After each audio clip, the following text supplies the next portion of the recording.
Sinuspindi naman ang lisensya ng halos 100 PUV driver na nagpositibo sa drug test nitong Semana Santa. Pati ang nag-viral na kaskaserong bus driver sa La Union, binawi na rin ang lisensya. Nasa frontline ang balitang yan si Gerard de la Peña.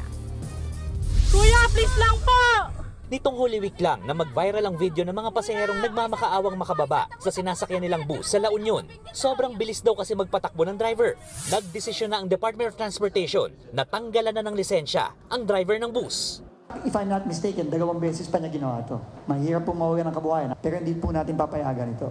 Dismayado rin ng DOTR sa mga naglabasang datos sa public transportation matapos ang Semana Santa. Sa higit 3,000 PUV driver na sumailalim sa drug test itong Holy Week, halos 100 na nagpositibo sa paggamit ng iligal na droga. Suspendido na rin ang lisensya ng mga driver na nagpositibo sa drug test.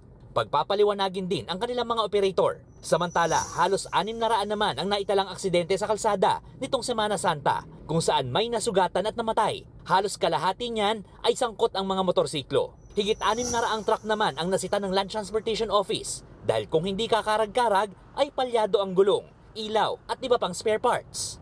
Sa ngayon hindi pa natatapos ang investigasyon ng Land Transportation Office sa mahigit 1,000 aksidente at mga reklamong natanggap nila.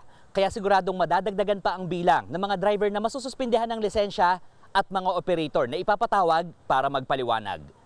Dahil dyan, gumawa na ng task force ang DOTR kasamang LTO at Land Transportation Franchising and Regulatory Board para i-review ang kanilang road safety policy. Hihigpitan na rin daw ng LTO ang pagbibigay ng lisensya at pagrerehistro ng mga sasakyan.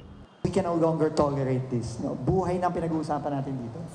Wala namang angal dito ang mga nakausap naming driver. Marami na aksidente sa kalsada, ganun kaya kailangan nila maghigpit ng gusto. Mas okay yun sir, para mabawasan yung mga driving na kamote ba. Giit naman ng isang grupo ng mga truck operator. May kipag-usap sila sa DOTR, lalo't napapag-initan daw ngayon ang mga truck dahil sa mga aksidente. Kami ba naman na operator, ipagkakatiwala ba namin yung mga truck namin sa taong hindi capable mag-drive at iba pang galang? Hindi naman siguro ganun ang mentality namin. Nagbabalita mula sa frontline, Gerard de la Peña, News 5.